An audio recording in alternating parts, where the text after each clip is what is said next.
First time చేపల curry చేస్తున్నాను. మా వారికి అయితే అస్సలు ఇష్టం ఉండదు చేపల కర్రీ. మా అత్తయ్య తింటారు. సో ఆవిడ కోసం నేను ఈరోజు ఫస్ట్ టైం ట్రై చేస్తున్నాను.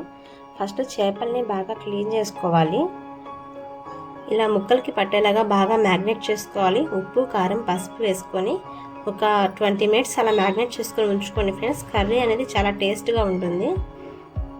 పులుపు ఎక్కువ తీసుకునే వాళ్ళైతే కొంచెం పెద్ద నిమ్మకాయ అంత తీసుకోండి. మేము తక్కువ తింటాం కాబట్టి చిన్న నిమ్మకాయ సైజ్ తీసుకుంటున్నాము. నేను తీసుకుంది కిలోనే. సో కొంచెం వాటర్ పోసుకొని ఇది నానబెట్టుకోండి ఒక అరగంట. అలా కావాల్సిన పదార్థాలు: ధనియాలు, చెక్క, లవంగాయ, యాలుక్కాయ,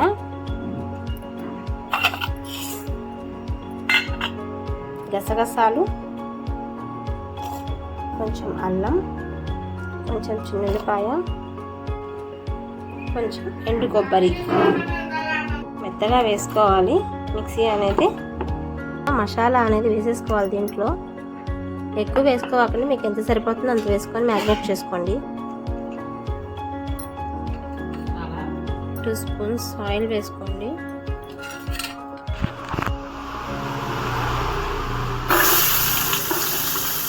ఉల్లిపాయలు వేసుకోవాలి. మిర్చి కూడా వేసుకోండి. టమాటా మీకు ఇష్టమైతే వేసుకోండి, లేకుంటే లేదు. టమాటా టేస్ట్ అనేది వేరేగా ఉంటుంది. నేను వేసుకోవట్లేదు.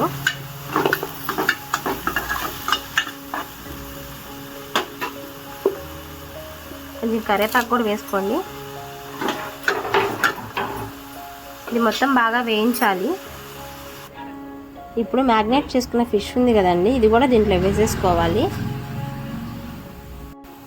ఉల్లిపాయలు వేగినాయి చూడండి ఫ్రెండ్స్. చెప్పండి. ఇలా కొంచెం కర్రీ వేగిన తర్వాత రిటర్న్ చేసుకోండి ముక్కలు అనేది. ఇప్పుడు పులుసు పోసుకోవాలి ఫ్రెండ్స్.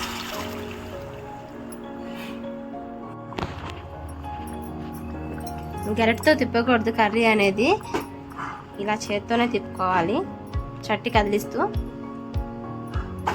లేకుంటే ముక్కలు నలిగిపోతాయి ఫ్రెండ్స్. చూడండి కర్రీ రెడీ అవుతుంది. కొత్తిమీరతో ఇలా గార్నిష్ చేసుకోండి.